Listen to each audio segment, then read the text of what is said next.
Welcome back to Chin Music, our baseball show at TalkNorth.com. Man, do we have a lot to talk about today.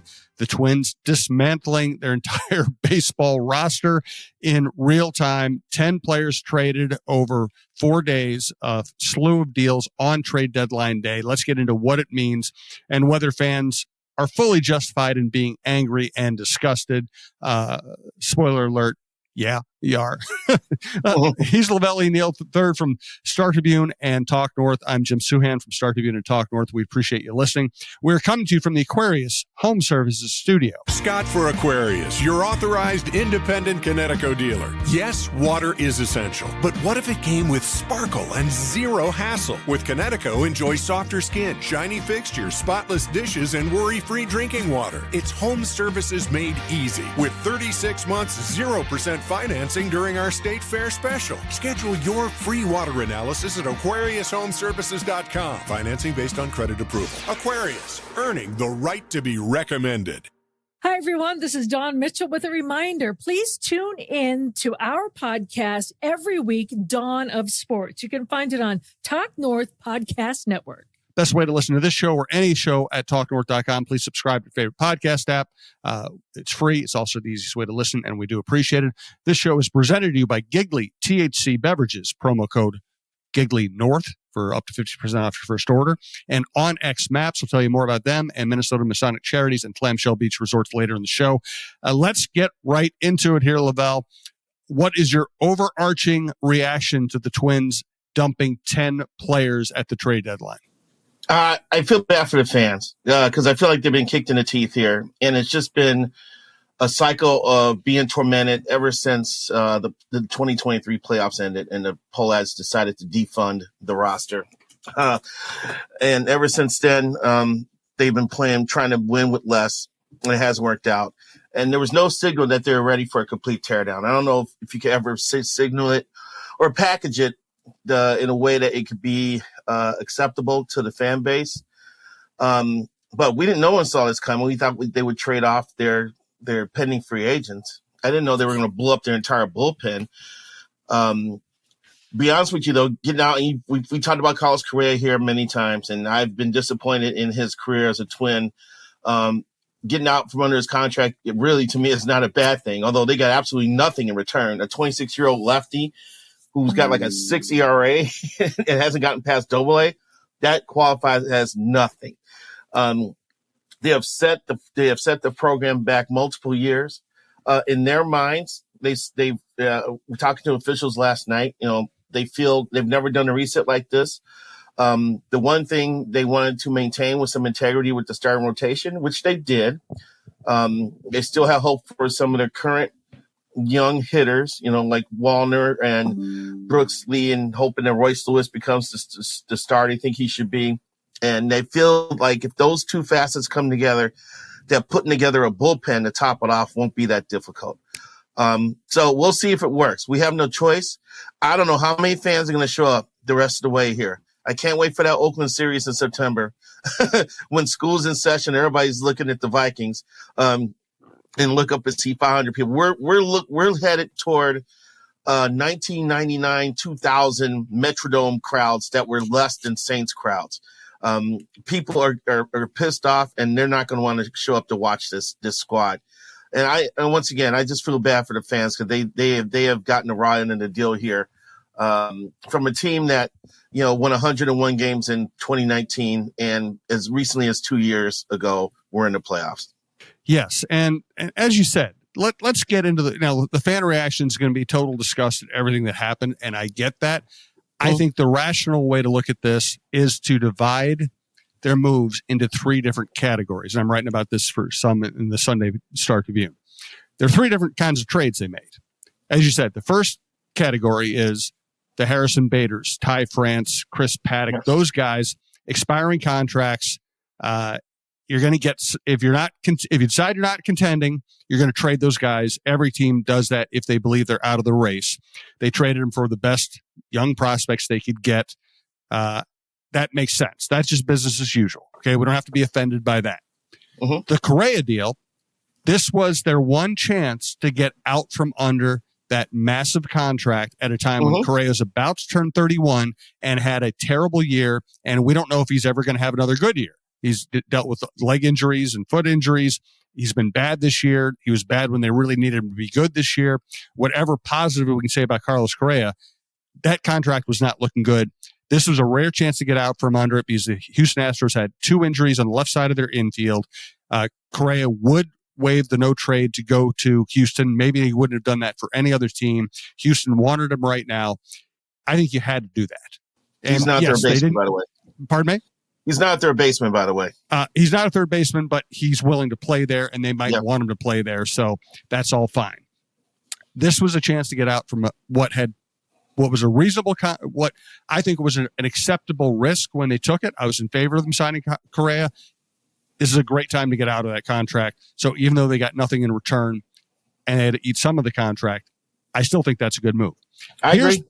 Here's the category that worries me and that should anger fans. And that's what you were talking about. Yohan Duran, young, all-star caliber, under control, not making much money. If you're trying to win next year, he can help you win next year. He's having a very good season, and you trade him for prospects. Louis Varland, potential future closer, already good enough to be a setup man, young, under control, not making money, and you trade him for prospects. Griffin Jacks. I'm not the biggest Griffin Jacks fan in the world. He was great last year, but I just don't really trust him. But closer stuff, young, under control, not expensive. You trade him for prospects. And then Willie Castro. He's been one of your best players the last 2 years.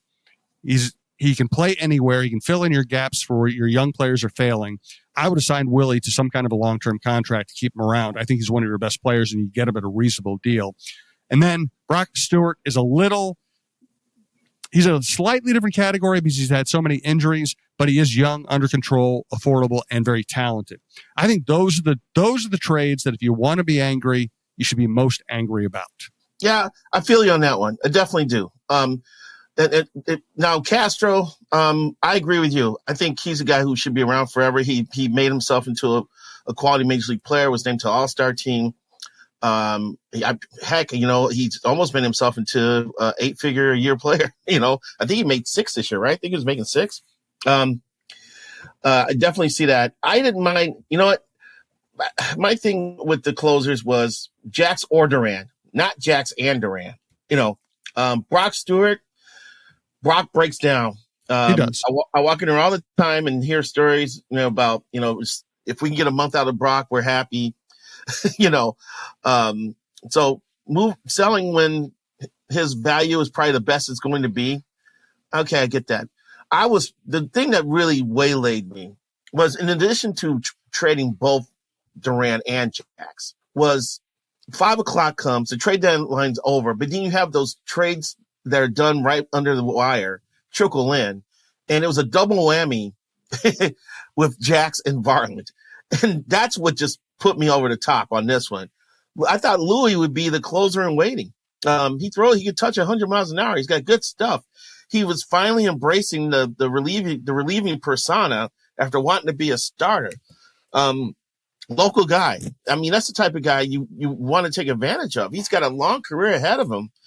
And the Twins just punted on that. And I disagree with that. I mean, they can still enact this reset, but with someone like Louis in one of either Duran or Jacks.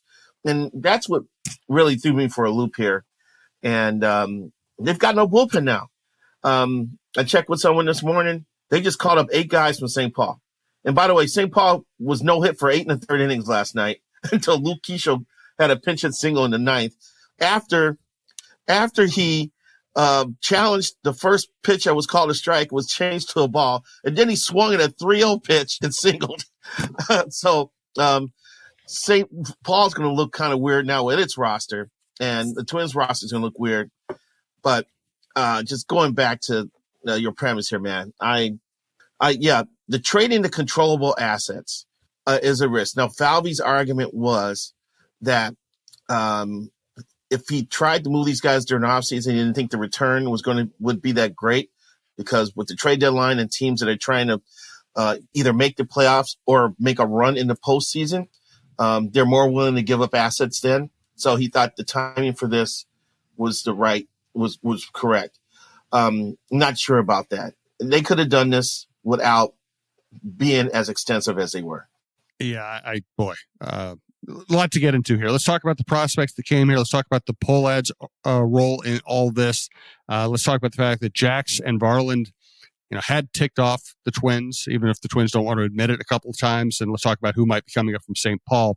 First, though, want to tell you about Giggly THC beverages. I'm drinking these things a lot. No, listen, I don't drink them every night, just like I don't drink alcohol every night, but it's a great alternative to alcohol because it tastes great. It's made with all natural ingredients. It's made with fruit juice, ashwagandha, ginseng. It tastes good going down. It helps you get to sleep, helps me get to sleep. Let me be very specific. It helps me get to sleep. And when I wake up, I feel great and energized. Listen, too often when I have a cocktail, the next morning is a struggle, even if it's just feeling a little lethargic getting out of bed. I don't have time for that. I got dogs. I got a busy life.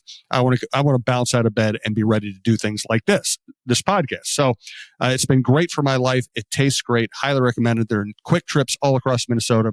But I would go to Giggly.com, GIGLI.com. Use the promo code GigglyNorth to get your first discount. After that, follow Giggly on social media and you will find more discount codes. It's affordable, tastes great, makes you feel great. What more do you want? I also want to tell you about Onyx Maps.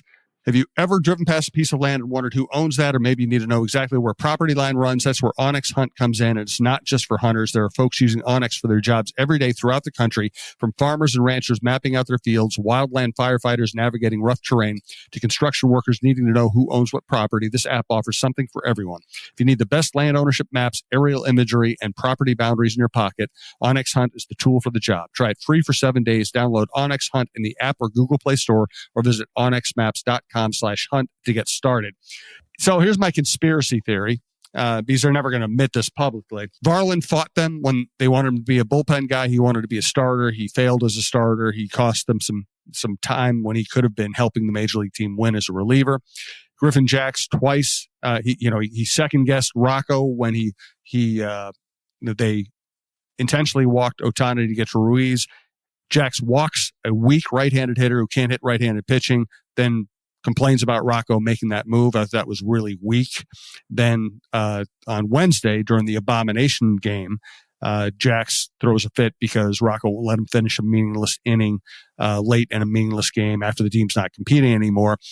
I really kind of don't, I would say keep Duran, keep Varland. If you don't think Jax is a team player or is going to have the right attitude, trade him for whatever value you can get. That one I don't mind too much, but don't trade all three of them. I mean, like I said, I'm on your side on that one about not trading all three of them. I think you can move forward, especially someone like Varland. He's got so much career ahead of him. That one just bugs me. It just vexes me. I'm terribly vexed over that one, just because how the progress Louis has made and the fact that he's got closing stuff. But also too, Jim, these teams like to believe like their clubhouse is like one big family, and then everybody, loves everybody, and they have family disagreements and they move forward, and you can have tough conversations and hold people accountable and butt heads at times. But when you go on the field, you're focused and ready. So these situations are going to come across. You're going to have a guy who's upset about how he's being used. You're going to have a guy that's resisting being moved to the bullpen. That's what managers and general managers get paid for, is to manage through these situations and move forward as a team. Now, we don't know how severe it was with Louis' pushback or Jax's consternations. I don't know. Maybe it was to the point where they decided to end the relationship. But to me, it just comes with the course. You got different personalities in the clubhouse. You got people from different backgrounds. They're going to react to situations differently. All you want them to do is go on the field and put their best foot forward, which Louis definitely has done. Jax definitely did it last year. This year's been kind of weird. His strikeout rate is fantastic, but he's had some weird situations where players put the ball in play and bad things happen when he's on the mound. But still, I just think a manager needs to work through that. And unless we have evidence that there is like table or furniture broken or bottles thrown up against the wall, and to the point where it was an untenable situation. But if they are punishing those guys for their attitude, then to me that's just a little sad. Well, yeah, I just think that human nature is always present in all decisions, and if you're sick of somebody, it becomes easier to trade them. I will just say that. Hey, but I like a good conspiracy theory though. Yeah, I'm going to go with that one. I'm going to stick with that one. So they traded all these players for prospects. Mm-hmm. I think they got, even though I hated the Duran trade, I hated trading Duran, I do think they got value. Who Agreed. jumps out to you? What players can fans legitimately feel good about having them arrive? Well, I like the right-hander they got from the Phillies. I don't know if it's Abel or Abel. He throws 97. He's got good stuff. Needs to work on his control. But you plop him right in. He's probably at the David Festa, Zebby Matthews stage a year ago. So he's in that mixer now to be part of the future rotation. Taj Bradley was considered one of like the better pitching prospects a couple years ago. He's got some experience. He just hasn't turned the corner. His arm is live as hell. It just hasn't manifested itself on the mound. Maybe Pete Mackey could find something to tweak with him to get more out of him. That's the quiet thing about all this. As angry as I am about doing this, they have now 8 starting pitchers in the queue that they can rely on. I like the promise of the catcher from the Phillies, Ty Eat. He's a left-handed hitter with power. Can he stay behind the plate? That's the question. I like the Cuban left-hander they got from the Blue Jays in the Varland trade. He's got nasty stuff. Apparently he's got a 35% strikeout rate in the minors. He's at AA now, I think. They pushed him to AAA and it was awful, but he's got a live arm too. And the Twins don't have a left-handed starter. So this could be the breakthrough moment for them. They haven't had a capable left-handed starter since Johan, Let's see there. I don't like the guys he got from the Cubs, for Castro. Once again, the Correa trade, that guy doesn't count. But that's about, there's like 3 or 4 guys that, just reading about them and getting some background on them that, I was like, okay, that guy could be pretty good. And Josh Outman, that could be a lottery ticket. He had 23 homers as a rookie, and he hasn't tapped into that power since then. And maybe a change of scenery will help him unlock that power potential again. Yeah, and he's a good fielder. Yes. He did well at AAA in what is known as a hitter-friendly league, as Bobby Nightingale pointed out in the Star Tribune. But there's at least some talent there. He's at least intriguing.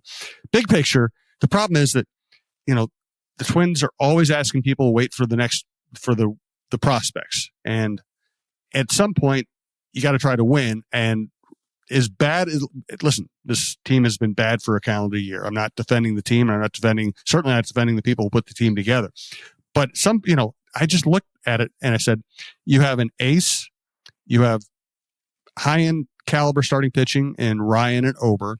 You have an all-star closer. You have what should be an excellent bullpen. You have, an all-star caliber shortstop. Your third baseman should be a superstar, even though he isn't right now.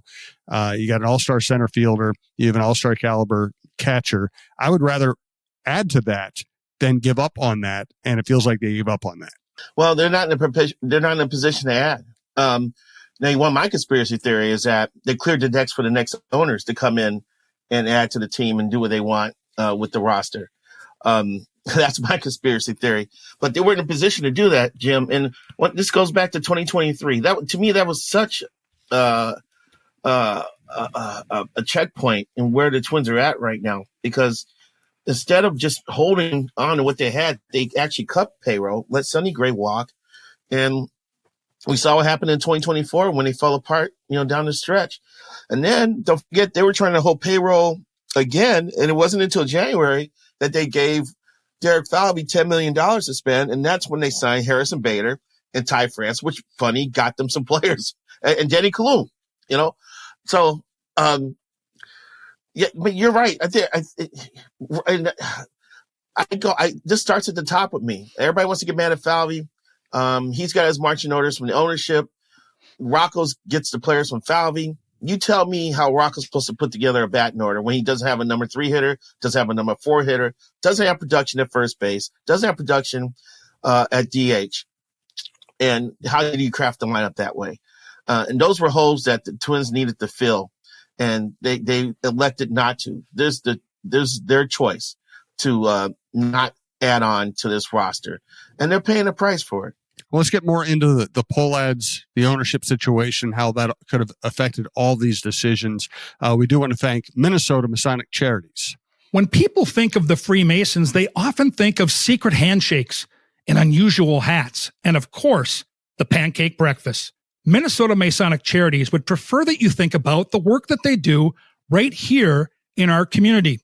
Places like the Masonic Cancer Center at the University of Minnesota or the Masonic Children's Hospital and the Masonic Home in Bloomington. They are just a few examples of the important work that the Freemasons support here in Minnesota. As part of the largest fraternal organization in the world, Masons have consistently answered the call when it comes to charitable needs. We look forward to learning so much more about their many programs here in the weeks to come. And here's Talk North star Michael Russo for Clamshell Beach Resorts. Hey, have you been dreaming of a lake cabin lifestyle with boating, fishing, and family fun in northern Minnesota? Well, lately I've thought a lot about how cool it would be to have a getaway like so many Minnesotans. And if you're like me, you probably think that owning your own lakeside getaway is beyond your budget. Well, if you think lake cabin real estate prices keep going up, well, think again. This is Russo, and I'm here to tell you there is an affordable way to enjoy a cabin lifestyle and all that goes with it. And yes, I said affordable. I founded a Clamshell Beach Resort, which is located on the Whitefish chain of 14 lakes for you and your family to enjoy. Here's how. Clamshell has lake homes that offer deeded fractional ownership, and the keywords there are deeded and fractional. You own it.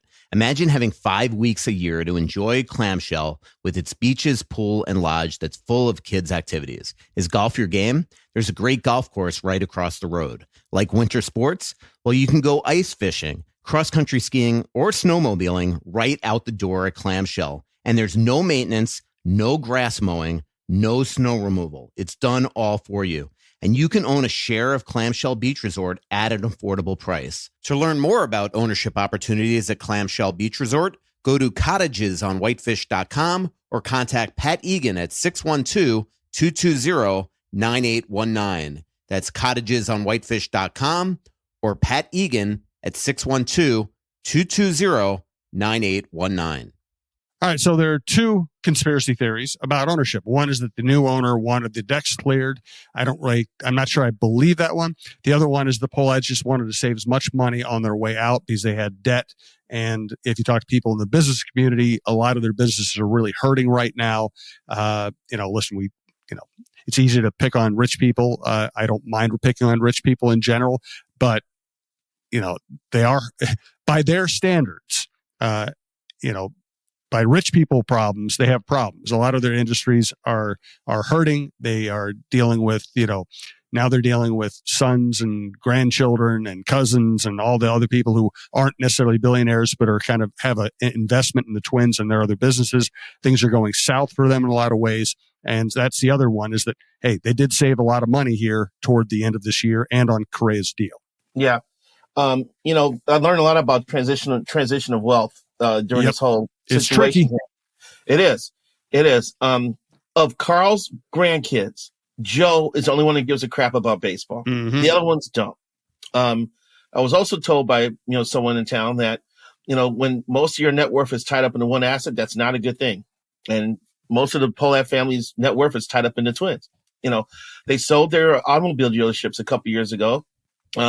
They built that skyscraper, but they sold their control of it or something within the last year or so. I think they also had to deal with a lawsuit about construction labor or something like that as well. So they've been dealing with some stuff outside of baseball. But when 5 of the 6 grandkids don't give a care about baseball, it's obvious they wanted to cash out. Now, Carl's immediate sons, Jim, Bob, and Bill, they want to do right by the old man. The grandkids don't have that same passion for baseball. And so I think this is why they want to get out, and they're trying to cash out. So hopefully the rumors that an anchor investor has emerged are true. And my conspiracy theory is that part of the reason they're doing what they are doing is to clear the decks for him. It may not be true, but I like conspiracy theories. And yeah, they say their payroll is like $106 million right now. So they've cut I think they said about $30 million this year. And I think they only have like 40 million committed next year or something like that. So that's before arbitration. So yeah, they definitely have saved some money this year. And unfortunately, regardless if it's true or not, it's going to fuel the narrative about the Pohlads being really frugal and not being willing to do what it takes to put a winning team on the field. Especially what happened after 2023. This is just an extension of it. So once again, if I'm a Twins fan, I'm really pissed off right now. Yeah. And listen, I always avoided just using the Pohlad card every time something went wrong with the Twins, because it was just too easy. And it was just the drunk guy at the end of the bar argument. I'll blame the Pohlads, just blame them for everything. But I do blame them for not investing more after 2023. They'd won playoff series. The entire fan base was energized. They were becoming more than the stepchild of the Vikings in local sports minds. And they did nothing. And then they didn't have enough to get through the 24 season as a contender. So I do blame the Pohlads for that. I also blame the Pohlads for this. I do think I think the only contract that an incoming owner would have been concerned about was Correa's. And I was in favor of them making this deal. I think all the other deals are baseball deals, and it's a combination of the Pohlads not wanting to invest and wanting to save some money at the end here. And once again, the root of all this, and I wrote about this in the Friday paper, the root of all this is that too many players that this front office counted on haven't been good enough. Just period, have not been good enough. You made a good point about that, Jim. This goes all the way down to AAA, where Jose Miranda and Edouard Julien are toiling. This goes back to trading Spencer Steele and Christian Encarnacion to the Reds. Rooker. Yeah, Brent Rooker too. They gave up on Brent pretty quick, I thought. He was just starting to hit the ball hard when he suffered the broken forearm. I think it was a broken forearm. And all of a sudden he came back and he was gone. Now, the Padres moved on from him too, but he found a home, and he would be a great DH right now for the Twins. He'd be perfect for them. Absolutely. So, yeah, there's been some self-inflicted damage here. And that's what's going to put the front office on the hot seat. And it's going to put Rock on the hot seat as well. So it's going to be it's going to be interesting to see what happens during the offseason as far as who stays and who goes if there's a transaction. But yeah, they need to look at themselves for how they got to this point and the moves they've made and the people they've invested in. Now, have they been snakebit by injuries? Yeah. Royce Lewis breaking down is hurt. Buxton, before this year has been, being dogged by injuries. That definitely hasn't helped. But in the end, too, trade for Tyler Mahle, who you got nothing from, making some other costly decisions has not worked out. Let's get to our Booze and Blues segment. We'll talk more about what this team looks like next week. We'll do a podcast early next week to break down the current roster. For today, let's go to Booze and Blues. Listen, I'm old school. If you want to listen to modern, up-and-coming music, I encourage that. I love the fact that I want young artists to thrive. I want them to be financially rewarded for their work. But I'm an old school guy, and I'll just offer this one. I came across an old Keith Richards quote the other day, and he was saying, "Tumble and Dice is one of the Rolling Stones' greatest songs. One of the greatest songs ever by one of the greatest rock band ever, maybe the greatest rock band ever." And Keith Richards said, "Yeah, I wrote it, but Linda Ronstadt owns it." If you ever get a chance to listen to old Linda Ronstadt, I mean, just my God, what a voice. She tears up Tumble and Dice. She sings it even better than Mick Jagger did. Of course, she could probably outsing 99% of the greatest singers in rock and pop music history. So that's my Booze and Blues recommendation for today. You have anything today, LaVelle?